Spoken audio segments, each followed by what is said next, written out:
Thanks for joining us tonight for our good discussion on immigration reform. And tonight we're discussing the private prison corporation industry, about their profits and why people are not home for the holidays. And I just want to thank you so much for joining us. I want to thank our special camera crew. We have Martha, Julio Cano, Pablo Bello, and I have some special guests tonight joining us. And tonight we have Lindsay Rosa, who is a master level clinician working with refugee children. And she has a lot to share with us tonight about how these kids are not home for the holidays or separated from their families. They're literally lost in translation. And she also has some pertinent information on the prison industry and why so many people cannot be home for the holidays. So we have a huge, huge problem with prison industries needing to fill quotas. So this is a good educational topic tonight. We also have Tavon Winiel, also a master's level clinician with a private practice. I want to mention that both of our guests tonight are business owners, so they also have a business perspective. They have both had loved ones separated from them, and what would happen if businesses have to close because your loved ones can't be here, so big loss in our economy. So they will also talk about how this affected their children. So this is really, really important information that we feel is educational and helpful to the viewing audience. So thanks so much, both of you, for joining us tonight. Yay! I know this is a very, very intense topic. So I just, we'll get through it, and just so glad that we can share what's going on. And Lindsay, I know that you brought some facts with you tonight about the prison industry's warm body. They gotta keep some warm bodies. Absolutely. Thank you, Cindy, for having us on, and thank you for addressing this issue. I am a part of a group called the West Michigan Coalition for Immigration Reform, and one of our initiatives is to educate the public on this issue. One thing that we've seen over the last 10 years that I've been involved in immigration reform is public's opinion shift dramatically, and we're seeing 70–80% of the public supports the idea of a comprehensive immigration reform, which is great. We've also seen Republican politicians coming forward and expressing their support of immigration reform, which is great. And these are these are hard-fought battles that many of us have been working for years. As a clinician in various local nonprofits, I've worked in the community. I've worked with undocumented immigrant families through the holidays, year-round, who are separated from their families. And it is a devastating, devastating situation, as you know. I had a family years ago who, a little boy who was referred to me, who had been doing very well in school, was a good student, good behavior, sweet little guy, and his teachers noticed all of a sudden that he was having emotional outbursts in class. He was depressed, his grades were dropping. So he was referred into counseling, and as I began working with the family, they told me their story. They were a happy family. The dad was a pastor. He was unable to adjust his immigration status, and he was deported. And then they hadn't seen their father in years at that point, and so eventually this little boy started having these emotional outbreaks. And that's really devastating. And I was recently reading a report today that came out lately. It's unbelievable, but Immigration Custom Enforcement Agency has released their own numbers on how many families between 2010 and 2012 that they claim that 200,000 people that they've picked up just in 2 years alone claim that they had U.S. citizen children. So I thought maybe you could share some more numbers with us on what's going on, that they're locking up people that have family members here. That just doesn't make sense. Yes, and then what happens oftentimes is that parent is deported to a country that isn't safe or that doesn't have the educational infrastructure and the things that kids need, and so they stay separated and are not able to reunite indefinitely for years and often forever. So what my point in saying that we have moved forward in immigration reform is then a lot of us who are advocates have been asking, then why isn't reform actually happening? What is blocking this? And I think part of that answer is when you follow the money trail and find out who is making billions of dollars off the industry of detaining and deporting immigrants. So I want to give you a little history on that. Basically, in 1952, Congress passed what was called the Immigration and Nationality Act, and this eliminated detention of immigrants except in cases where they were a threat to society or posed or were a run risk. Mm-hmm. And that makes a lot of sense, because why would you lock up someone who's not a threat to society and is going to their court dates and is not a risk of running? That seems like a big waste of tax dollars. Yes, so we had a somewhat sensical system at that point. However, in the 90s, large private prisons had taken to speculatory building. So they were building facilities hoping that they would be able to fill them up. They're looking in the future and saying, wow, we're going to get more inmates and we're going to be able to fill up these facilities. So they built facilities. The reality was the inmates did not come, and large facilities were sitting empty. So by the 90s, there was some private prison corporations went bankrupt and went out of business, and other big ones were on the verge of bankruptcy.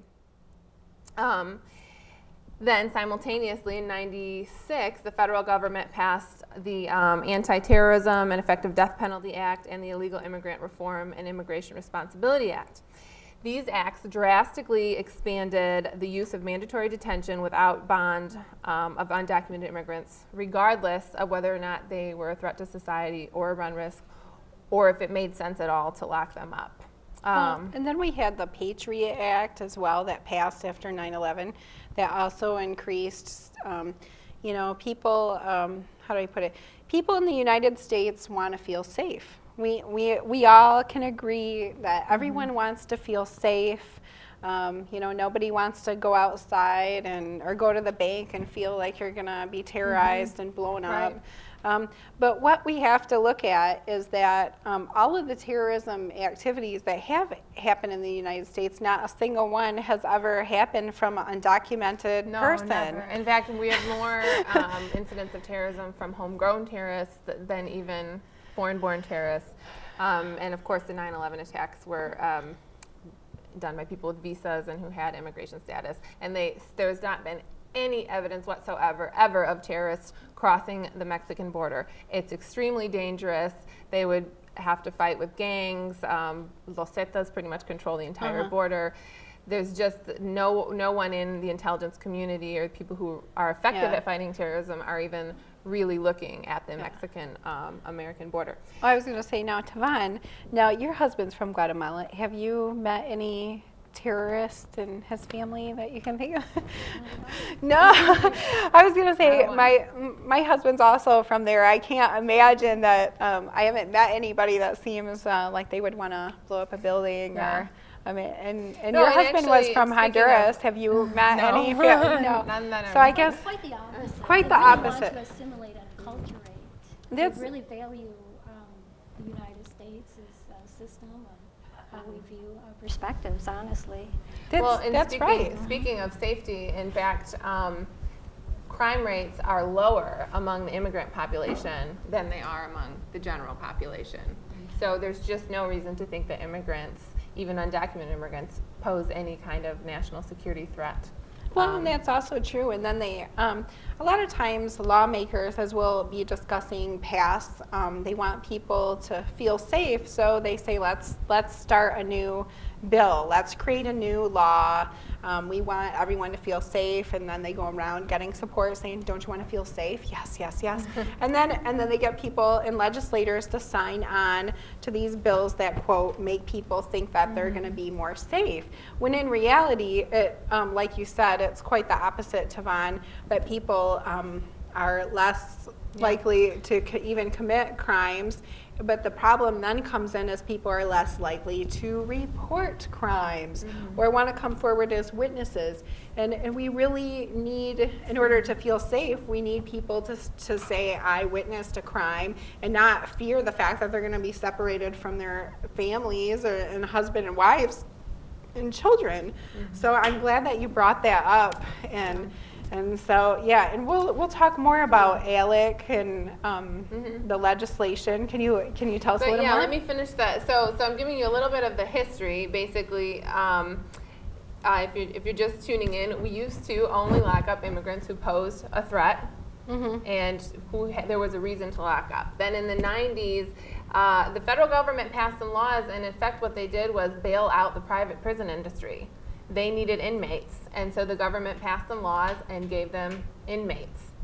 Wow. And the private prison, so I'll read you a quote. People thought the bank bailout was bad. Come on, now we're bailing out prison industries? Now we're bailing out prison industries with human lives and at the cost of real life damage and suffering for men, women, and children in our society, including American citizens. I just want to say, I really think people should be outraged that your tax dollars are going to help prison systems make profits in the billions. Do you know how many billions they've made? Well, first I'd like to read a short quote. Sure, this is sure. Michael Deach, an expert in the prison privatization with the Lyndon B. Johnson School of Public Affairs at the University of Texas, said, the private prison industry was on the verge of bankruptcy in the late 90s until the feds bailed them out with the immigration detention contracts. So they created a $1 billion industry, as you were saying. I think so.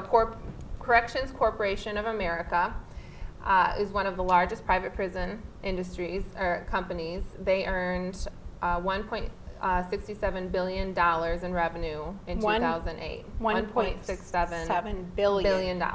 So these are companies that are on the stock market. You can buy shares, and then of course it's a profit-making machine. So their motivation isn't to make less profit, reduce recidivism, keep people in the community and out of prison.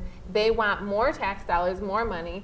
So they send millions to the government in lobbyists. They send millions in lobbyist efforts to the government in order to continue these policies that will lock up people who are in no way a threat, and sometimes not even actually criminals, because as you know, crossing the border illegally is a civic infraction. It's a misdemeanor. It's not technically even a crime. This is why immigrants don't get free lawyers. That's the equivalent of getting a parking ticket, in case our viewers don't know. And I would like to encourage anyone to call in 459-4881. So 459-4881 is the call-in number. So we'd really, really like you to call in. Oh, there, we got the number up. Yay. So we'd like you to call in and join our discussion today. And we're so glad that you tuned in so we can really learn about what these policies are doing and how they're breaking up families and what that does to children and why they're not home for the holiday. So we're going to get back to the numbers again, billions. But let's try to imagine what billions look like. Like how many truckloads of money is a billions? Well, and they pay the feds pay from $120 to about $200 a day per bed. Per immigrant inmate. And contrary to what ICE often tells the public and even other law enforcement, that they're only going after immigrants who have a criminal record and have a warrant for some type of crime, ICE has quota. They're expected to maintain 34,000 immigrants in detention per day, and if they fall below that quota, this is mandated, then they're reprimanded.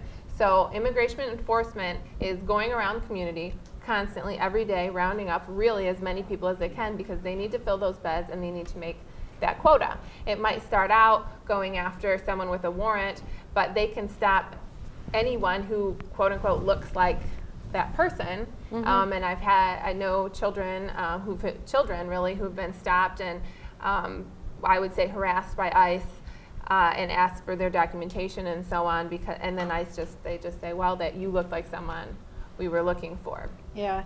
Let's talk about some experiences. Tavon, I'm sure you've spoke with some people.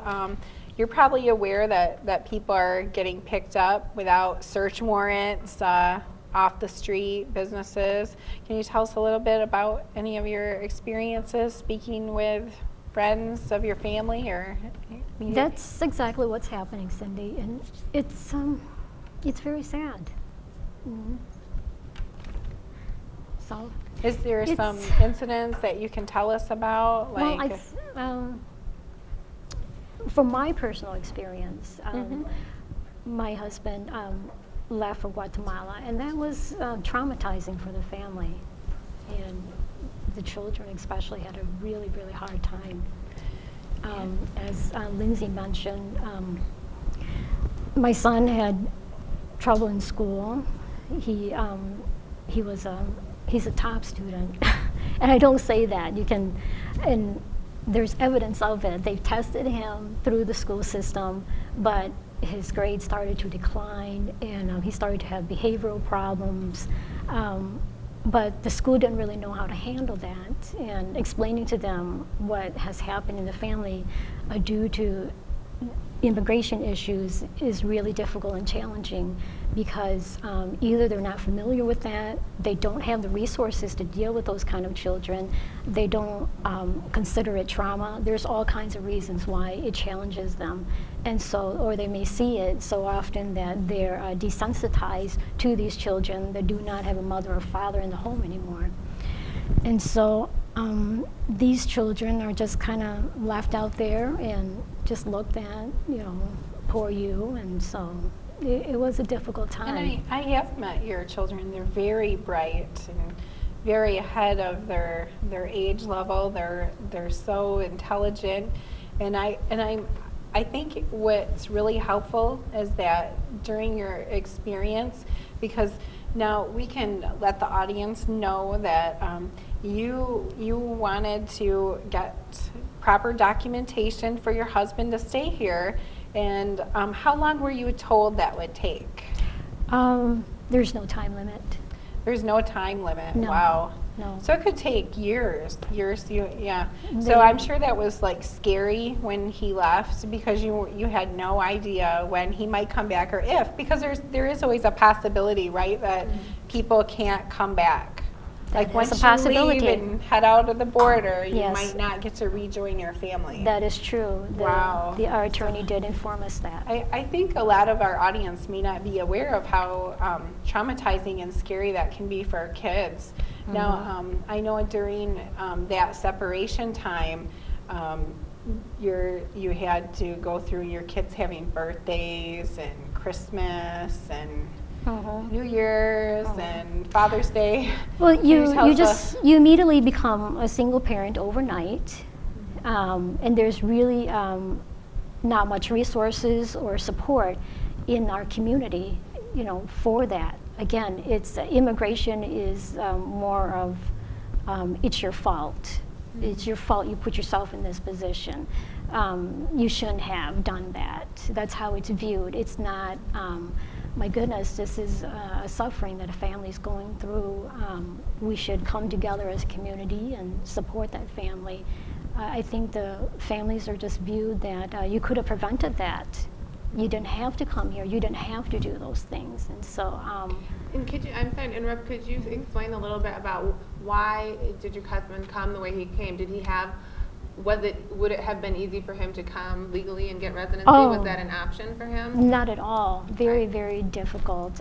Probably no. Yeah. For him to say, I would like to come even to visit the United States. And he came to, as all of us have heard so many times, to have a better life. Because, as we all know, the United States has a very high standard of living, and we pride ourselves on that we have access to all the resources of the world, and who wouldn't want to come to this country? It's a great country. And so how can we blame other people for wanting to be here and have access to anything that we really want? And so he came here to work. Yeah. Well, yeah, I was going to say, I don't think people, when they're thinking that people have a choice, I think that they forget that people are not going to sit at home and choose to starve. That, starving is not a choice. No, and beyond that, I think one thing that is newer for me now is seeing the numbers of children who are crossing the border fleeing violence. And so now it's not only, I mean, poverty is a horrible thing. If you haven't been exposed to poverty, you might not know, but poverty is a horrible thing to deal with in a third world country. And people are willing to give their lives to provide for their families and to have a chance at a life and a future. And as Americans, that is something that we should absolutely applaud them for and support, that they want to work.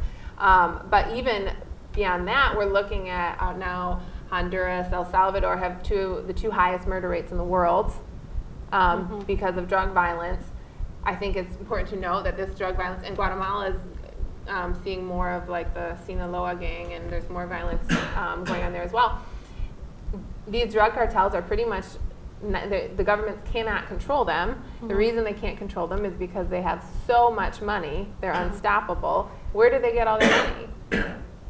Right here in the U.S., people who buy drugs in the U.S. So we're really funding that violence, and then those children, we've seen a major increase in the number of children fleeing violence who, for example, young men who refuse to join a gang. They are routinely brutally murdered or forced to do favors for that gang, basically, trafficking drugs or large amounts of money with no pay. That's their other option if they won't officially join the gang. So they run, they come here. And then, now, Tavon, you had a young person come and stay with you recently, right? Yeah, that was seeking safety. Yes. He was 16, and he flew from Guatemala, from poverty and that pressure of being in that type of lifestyle. So that must have been really hard, and then being told that he didn't really have any options once he got here. So I think people don't understand. The other issue is that they're not giving out any visas. They're not giving people that really do deserve asylum here. I mean, otherwise you come here because you're either starving, you need an opportunity to make a living, and you're fleeing or fleeing violence, and people don't get that. And when we don't create a legal path that people can follow, and we are actually funding cartels, because people will come here. They will try to escape for their life. And I think that people need to understand that about immigration. It's a life or death. And if you're not going to provide one way for people to come, they'll find a way. And we're in turn funding maybe the wrong, I would say not maybe, but we are funding the wrong group here. And really, I think our government could probably benefit from a lot of those dollars that we're not getting. Well, and some of the immigration reform bills that have been proposed implement a fine, so that undocumented immigrants would pay a fine. And when you're talking about 11, 12 million people, that money really adds up. They're here anyways, and they're not going anywhere. And some people have, we don't want asylum, and a lot of the right-wingers say we really don't want asylum. And a lot of people have said, well, it's kind of de facto asylum right now anyways, but if you pay a fine, then there's a consequence. If you must have some type of punishment, then there's that consequence that could benefit society, and we're solving the problem. Because we've created this situation, not just with the drug cartels, but on the border. The exploitation of immigrants on the border is significant. Really, pretty much the entire border is controlled by a gang, Los Zetas, or different factions of that gang, and they make money on poor immigrants who try and cross. But it's our policies that have created that situation and really support that level. Well, I'm really just grateful that you're helping the audience understand that today. And I'm grateful, Tavon, that you're sharing some of the things that your family has endured and how hard that was for your children. We were talking earlier about how people get picked up without, how can I back up? You were having an interesting conversation the other day with the chief of police, and he seemed to think, I'm bringing this up because a lot of people seem to think that you're going to get deported if you do something criminally wrong. But what we're trying to let people know today, that you don't need to do anything criminally wrong besides just be here and be a person. And I just wondered if we could talk a little bit about those experiences, like if you know or have seen any, you know, people that have been profiled while driving, or do you have some stories that you can share with us? Yes, I a number of them, really. I know a man who was working a little ways up north for a road construction company, and he was spending the night up there. He was in a hotel, and no criminal record, nothing open, no warrants, and immigration just showed up at the hotel and arrested everyone, even those. He was one who was undocumented, and the other 3 all had papers and were either residents or had visas, and they just arrested everyone because they were Latino. There was no other reason other than they were Latino and they were working. It wasn't a workplace raid. They weren't investigating the employer. So for undocumented immigrants, they face dangers at work because of workplace raids. So immigration could just show up anytime. Driving, because unfortunately in Michigan we no longer we don't base driver's licenses off your ability to drive, but rather your immigration status. That's like almost scary. And I'm really glad that we can bring up driver's licenses too today, because people just really need to understand that American taxpayers are going to pay higher car insurance. We're going to pay higher registration fees. There are less people buying into the system and less, money into the pot. And people are complaining, oh, we have potholes. Well, you know what I've noticed? A shortage on dollars to fix our Michigan roads because there's less people, paying for driver's license. We've closed Secretary of State's offices since they've enacted this policy. And, to me, it was just nothing more than an action to, feed beds because, what's the easiest way to pick up immigrants? People have to drive their kids to school, take them to the hospital, the doctor.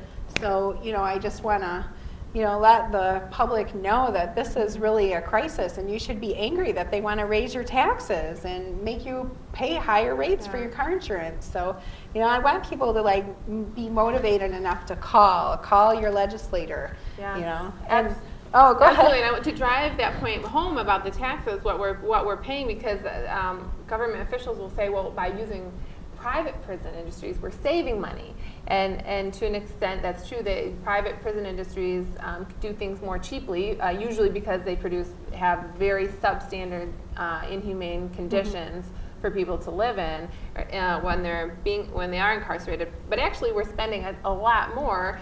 Because, for example, in the full year of 2001, the United States detained 95,000 immigrants.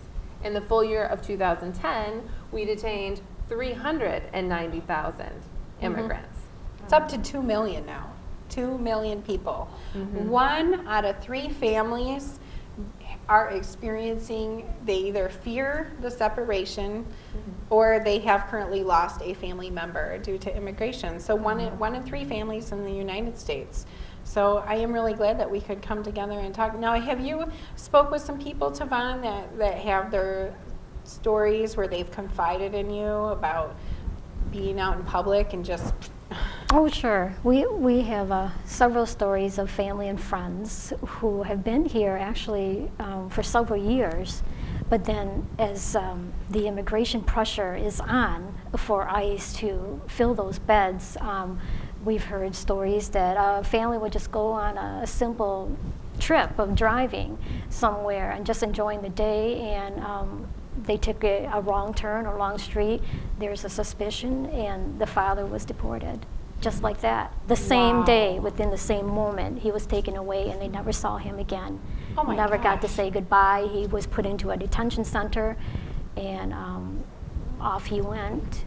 Well, and Wow. a lot of Oh, can I just ask, was Sorry. that right here in Michigan? Yes, and here in Grand Rapids. Wow. I Yes. guess we're not a very tourism-friendly state for immigrants, so I'm glad you brought that up, so we can, again, make our legislators aware of the fact that immigrants need to feel safe. Otherwise, they're not going to spend their money, and we want to keep their families together on top of that. So, yeah, and Yeah. now you knew of some people, too, that were just picked up off the street. You were explaining to the chief the other day that people do get randomly picked up. Yes, one of the, I think a fallacy too, when ICE says, for example, that they're only going after people with a criminal record, is they consider that also reentry. And so for example, if an immigrant is deported, and one of my former colleagues had a client who was a nursing mother with a young baby who was deported, and her baby was still here. So naturally, she did, as any mother really would, whatever she had to do to get back. So she entered again illegally into the United States, not because she didn't want to fill out the paperwork, but because there was no legal options for her, and she was facing a 10-year bar. So she came back in. Upon reentry, she's then a felon. And that's considered a felony. So ICE can go after people for just those reentry things that they then consider a crime, and a lot of people have reentries because, again, they've been separated from their families. So, and that is a problem with the current immigration policy. Every time someone is forced to leave, then they rack up 5-year bars, 10-year bars, 20, some are up to 35 years or more. I mean, what are your kids going to do? Grow up and be grandparents and you're almost 1 foot in the grave? Oh, maybe we can get dad his paper now. And like, I think people don't understand the capacity of immigration and just how out of whack and out of control. And a lot of people like to say, oh, well, my grandparents came here legally. And, let's just talk about some of those things. In 1920, if any of us came here the way our grandparents did, we would all be considered what they call illegal immigrants. We don't like to use that word anymore, illegal, because human beings cannot be illegal. They're human beings, but the act of coming here is not legal. So we like to keep and educate the audience on why we don't use inhumane and slanderous language. But when people came off the boat, the whole process took between 3 and 5 hours. They had a 49 questionnaire about your health, and you signed the book and walked into Ellis Island. That was it. You are now a U.S. citizen. So I would say if anybody else did that this day and age and tried to fill out a questionnaire and walk through the border, I think they would lock you up. I don't think they'd say, you are now a U.S. citizen. Well, and it's not just that we've made the process more complicated or more costly or more difficult. All of those things are true, but really it's just impossible. The majority, if you're just a kind of run-of-the-mill, Central American person who really wants to come and work and do whatever, we don't have the work visas. We don't have we're not giving out enough work visas to meet the need here in the U.S. and to just have a more capitalistic system of supply and demand. So there are no legal options. When people cross the border illegally, it's because there was not a legal way for them to come, and they were faced with that choice, as we've mentioned, of poverty. Let's just talk like a couple minutes about work visas. And the number to call in is 459-4881. 459-4881 is the number. And I was at a little talk the other day, and the topic of jobs, when immigrants are coming here to migrate and they want to work, people ask, well, what kind of jobs do they think a lot of immigrants coming here from south of the border work at? And a lot of the top choices were restaurant, construction, and a lot of people thought immigrants should be able to have those jobs and pick our fruit and pick our vegetables. And when people were asked, well, how many visas do you think should be available for, you know, low-skilled worker jobs? And the amount was 5 million, 2 million, 10 million visas. Well, the answer is there's only 5,000 for the whole United States.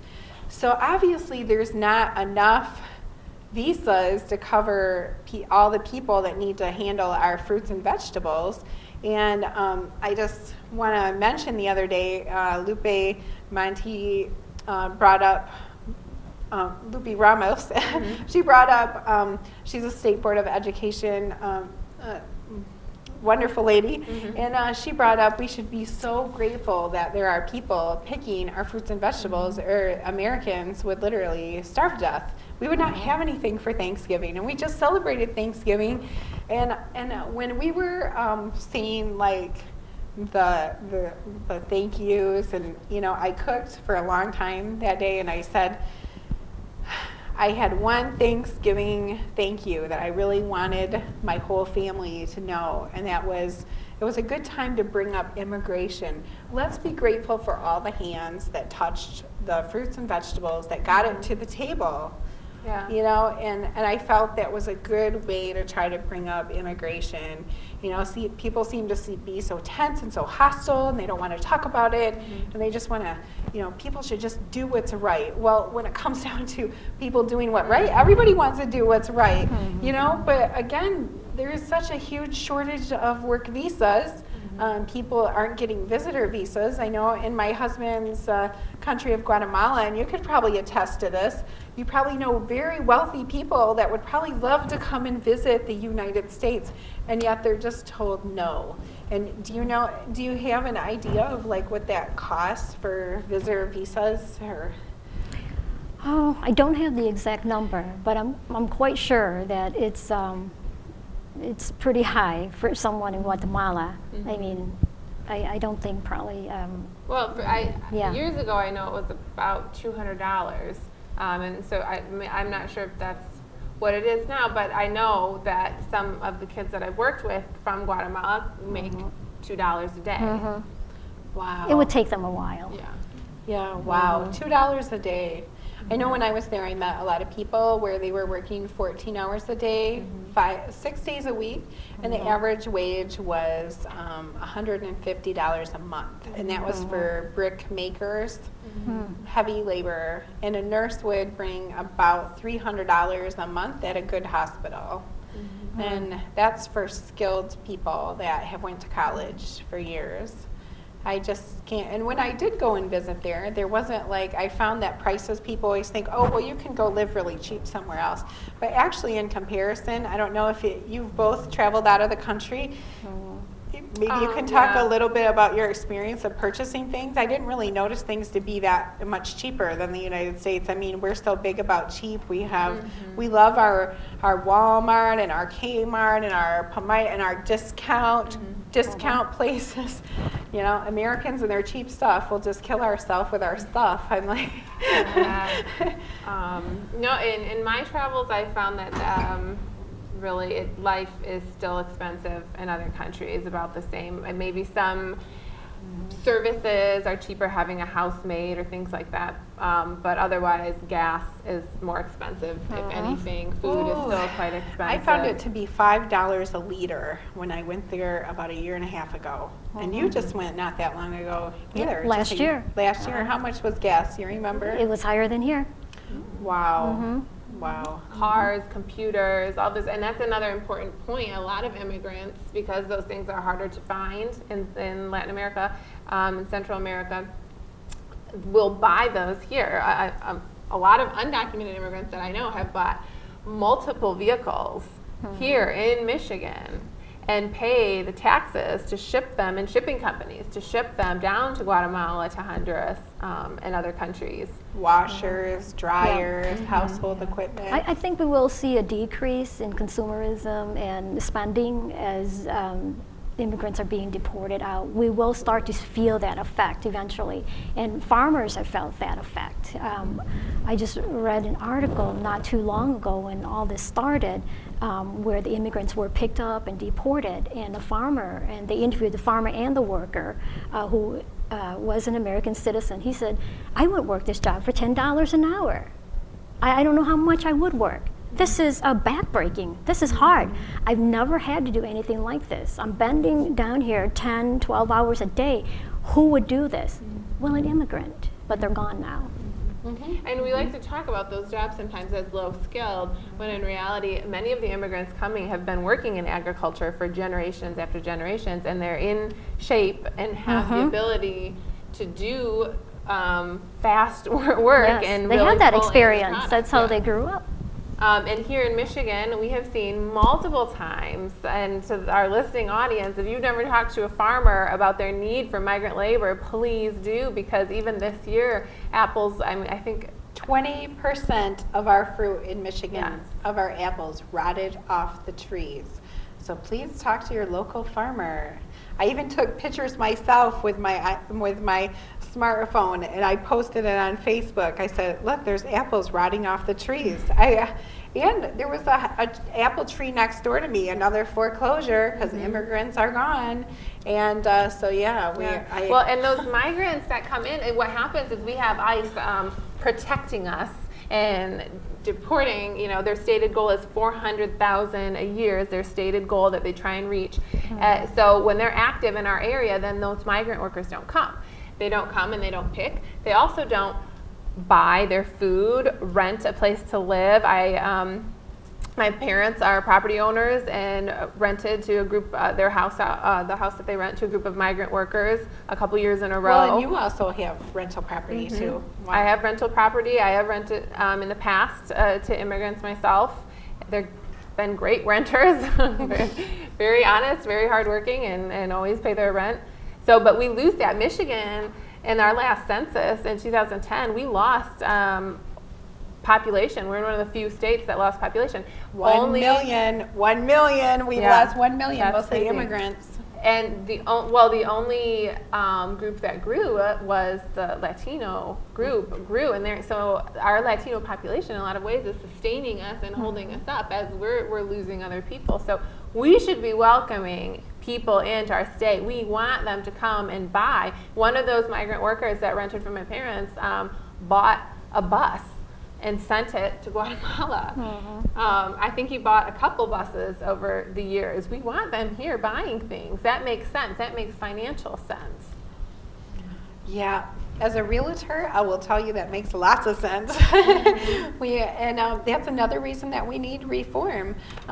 People come to me every day, oh, I'd like to buy a house, I work, and I pay my taxes, and then I go call my friends at the bank, can you get a loan for someone that pays taxes? They have proof of income. Nope, if they don't have updated visa, we can't give them a loan. And that also goes for people, their visa has to be good for at least 2 years.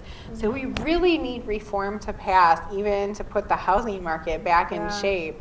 And as long as they're, deporting families at a rate of $1,200 a day, that's really going to put a crunch in the housing market. So, those are houses that sit vacant, right? Those are houses that decrease home value. But if you're a homeowner, you should really support immigration reform, because the more homes that are being sold, the less that are sitting vacant, the more our housing values go up. Oh, totally. And I really want to reach out and reach across the lines and the borders here. People seem to think this is only a Latino issue, and it's not. Just the other day, the Detroit Free Press put right on the cover, a woman from Albania was going to be deported in less than 24-hour notice. She had 3 U.S. citizen kids, a non-criminal record, and she lost her asylum case because the judge said she was too pretty and she didn't fit inside of a group for pretty women like herself that feared to be prostituted. So that was the excuse they gave her. It's on the cover of the Detroit Free Press. You can read all about it from 2 days ago. And so, unbelievable. But when people lose asylum cases, they get tethered like criminals, and they track them and tell them report every month, and this woman was in shock, but she also said she'd be taking her kids with her if she had to leave. She did decide to stay, bless her. we will support her. And I really want to mention about, they showed pictures of her kids crying. As social workers and clinicians, can you both speak about the traumatic effects this is having on kids, like long term? I mean, what have you seen, Tavon, even with your own kids? I mean, are they still nervous or having separation anxiety when your husband leaves the house? Or It slowly decreased, and I think it's because we're aware of it. There are families out there who are not aware of the symptoms or what's going on. And again, this mentality, it's all your fault, you did this to yourself, does not help.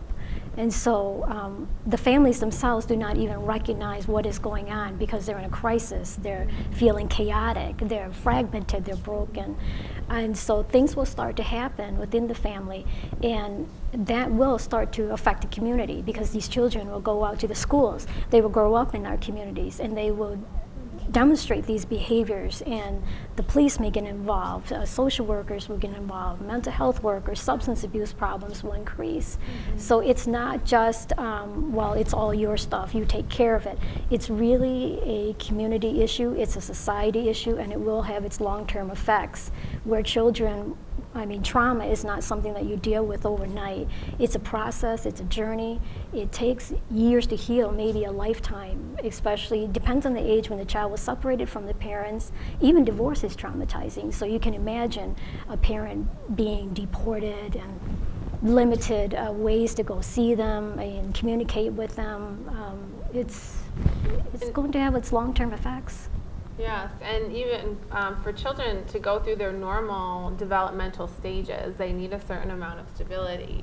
I worked with another boy years ago who was referred because he was not sleeping at night, and when he finally kind of told me what was going on, it turned out his mother, who worked nights, the night shift, was an undocumented worker, and he was terrified that she was not going to come home in the morning, and so he would wait up all night for her to come home, and then he could finally fall asleep early in the morning. Then he had to go to school, and he was falling asleep in school. So that child, you can see right there, he's not able to go through his normal developmental stages and be doing the socializing and the learning that he's supposed to do every day because he's terrified that he's going to lose his mother. And I agree completely. The more we tear apart the fabric of our families, which is what makes any country great, it's strong, stable families, the more we continue tearing them apart, the more societal ills we'll have, the more kids are going to be traumatized, acting out from that trauma, hurt, not going through their normal developmental process, and not able to reach their potential as human beings. And I know you've seen it, because you work with kids every single day that are in that situation. Are you able to share about your own daughter having that? Yes, my husband and I went through an immigration process. In order for him to get residency, he had to go back to his country of origin, which was Honduras, which was very scary for us because he would have been safer in jail, really. Honduras has the highest murder rate in the world right now. But under the law at the time, he had to go there. It took 2 years for us to go through that process. It took a year just to get the initial appointment at the U.S. Embassy in Honduras with immigration, and another year for them to review our case. So at the time, we had a 6-month-old child who was very attached to my husband. I was in school and working and very busy young mother, and he was probably more patient and even engaged than I was sometimes. So she lost, in some ways, her primary caregiver at 6 months old, and then she stayed with me for the first year, but her father kind of fell apart without her. He was just as any father would be, a doting, loving father, so she ended up staying in Honduras with him for the second year while I was working, because like you said, you become a single parent, you also become the primary financial support. I was still in grad school, so I was going to grad school and working and trying to support everyone. So I mean, it just doesn't take a lot of explaining. She went from a happy, loving 2-parent home to a 1-parent home to changing countries, and then and languages. And it did kind of confuse her language development a little bit. And so now she's back, and we're healing, and I'm working with her as best I can. But there's no way that doesn't have an impact on her development. It has, and it tears relationships up and really puts the whole family through the ringer. And so, Savon, could you maybe tell us a little bit how that was for you financially? How was that? Well, very, very hard. Definitely a struggle. At one point, I thought I would really basically have to get help. There was no way I could do it. My husband, too, was the primary caregiver of our children. You had just started a new business. I started a new business. I started a new job, two new jobs. And so this is something I've always wanted to do. It was my dream to teach at a university, to have my own business. You're almost working 3 jobs to take the place of your husband leaving. That's correct. Working at the university, your own business, and another, how many counseling places? 1, 2? You were like, and being a single parent. Yes, at the same time. So it was a major role shift, major changes happening, but it was a decision that we decided to make and prayed about it. But at one point, I really wasn't sure if I was going to make it, honestly, and needed to get help. But there wasn't really that much help out there. With the school systems, there aren't really any support groups out there, and so. Lindsay had started one not so long ago, but again, it's really difficult to engage, I think, and plug in. And then it's like your already time with your family is so limited. So sometimes it's even harder, I think, to take time from your family, the little bit that you're going to get, and then go to a group, So, but now how does that happen when your spouse is away and they get sick, or someone in their family gets sick and somebody needs money? How does that affect you at home with your kids? Like, can either of you tell about how that would happen, how that would affect your life here when you're financially, like as a single parent? Well, there's not. The United States again is very privileged to have the system that we have in place. We have health insurance now with the Affordable Health Act care. Everyone will have health insurance if we choose, but the countries that we're talking about, there's no option. Yeah. It's very, very expensive, and so everything's out of pocket. I'm just asking because I think your husband's mom got ill, and I just wondered like how that impacted your family financially. I mean, as my family, we have to go through that sometimes when people get sick. It's like you choose between your wants and family members that need help, medical care. So I just wondered if you wanted to mention how that worked. Anybody want to comment? Yeah, well, I mean, it's just the whole, to me, I'm just sitting here thinking about how unnecessary the whole situation is. When someone, when a family is separated and then someone becomes ill, and it's particularly for undocumented families who have their parents or siblings in other countries that they haven't seen in years, and they become ill, and they, of course, want to help take care of them, or they die. And they haven't, and I've had that experience in the past with families that I've worked with who one of their mothers died while they were here, and they hadn't seen her in like 15 years, and it was completely devastating. And then those families can't go to those funerals, and from a moral perspective, that's reprehensible that we have people, the undocumented immigrants, in some ways are prisoners of the U.S. because if they leave, they'll be separated from their family here forever. But while they're here, they're separated from their family there. And if we had a more international society where we weren't so fear-based on all of our legal decisions, all of these undocumented immigrants would be traveling back and forth. And that's another. I mean, we could go on and on about the economy, but airline industry boom. Yeah. They would be traveling, but yes, there's the burdens on a family are when one member is suddenly ripped out indefinitely are just tremendous, and it's a burden on the economy because it throws families into poverty. That's when they have to go on And I think food stamps. That's I when think they our have to. audience needs to know the rate of people collecting food stamps once someone is ripped out of our community. Yeah. And you're both therapists, so you know you guys are the ones that end up with the kids in your office, or the families, or the wife, or a husband who is ever left behind, and the taxpayers are going to foot the bill because people need trauma care, you know. So anyways, you both are aware of that. Yes, absolutely. Well, I think it was the Wall Street Journal that recently published how the vast majority of economists believe that immigration reform would grow the economy. There's really no question at this point. Immigration reform, from a purely money perspective, would grow the economy. The U.S. Chamber of Commerce is very in favor of immigration reform, and our listening audience should, if you have time, Google the U.S. Chamber of Commerce immigration myths and facts, and it really lays out every question, every thought. Do immigrants take our jobs? You know, are they using the social system and draining that? Those are myths. Those are things that simply are not happening, and they have a great resource if you want to look that up to our listener audience that answers all those questions. That's an excellent website. Also, immigrationimpact.org, immigrationimpact.org. Also, we want to invite you to come to the West Michigan Coalition for Immigration Reform. We meet the first Wednesday at the Catholic Information Center on Wealthy and Division. You're more than welcome to come participate.